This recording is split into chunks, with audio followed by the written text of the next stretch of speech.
Valappad beach സുൽത്താൻ പള്ളിയിൽ സമൂഹ നോമ്പുതുറ നടന്നു.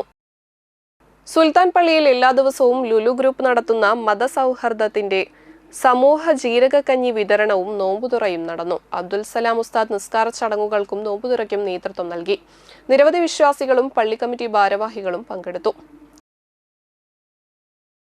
പരിശുദ്ധമായ റമദാനിന്റെ 16ാമത്തെ നോമ്പാണെന്ന് വർഷങ്ങളായി ഈ പരിശുദ്ധമായ പള്ളിയിൽ സുൽത്താൻ പള്ളിയിൽ വലപ്പാട് ബീച്ച് സുൽത്താൻ പള്ളി എന്ന ഇസ്ലാം മദ്രസയിൽ നമ്മുടെ നോമ്പുതുറ ബഹുമാനപ്പെട്ട യൂസുഫലിക്ക അദ്ദേഹത്തിൻ്റെ വകയാണ് ഇവിടെ നൽകാറുള്ളത്. വർഷങ്ങളായി അതുപോലെ തന്നെ 4 മണിക്ക് അസ്ർ നിസ്കാരം കഴിഞ്ഞ നാനാജാതി ആളുകൾക്കും എല്ലാവർക്കുമുള്ള ജീരകക്കഞ്ഞി വിതരണവും അതുപോലെ തന്നെ ഈ നോമ്പുതുറയും അൽഹംദുലില്ലാഹ് അല്ലാഹുവിന്റെ തൗഫീഖോടുകൂടി അദ്ദേഹം നടത്തി വരുന്നു. വർഷങ്ങളായി നടത്തി വരികയാണ്. പല ജാതി മതങ്ങളിലുള്ള എല്ലാ മതത്തിൽപ്പെട്ട ആളുകളും ആര് വന്നാലും നോമ്പ് തുറക്കുന്ന സമയത്ത് എല്ലാവർക്കും ഇവിടെ നോമ്പ് തുറക്കാനുള്ള സൗകര്യം ഒരുക്കിയിട്ടുണ്ട്.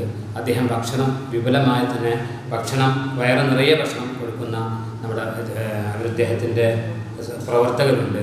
അതുപോലെ തന്നെ ഇതിൻ്റെ ഭാരവാഹികളുണ്ട്. ഇതിൻ്റെ ചുറ്റുഭാഗത്തുള്ള നല്ല മനുഷ്യന്മാരായ ആളുകൾ എല്ലാവരും ഇതിലേക്ക് സഹകരിക്കുന്നവരാണ്.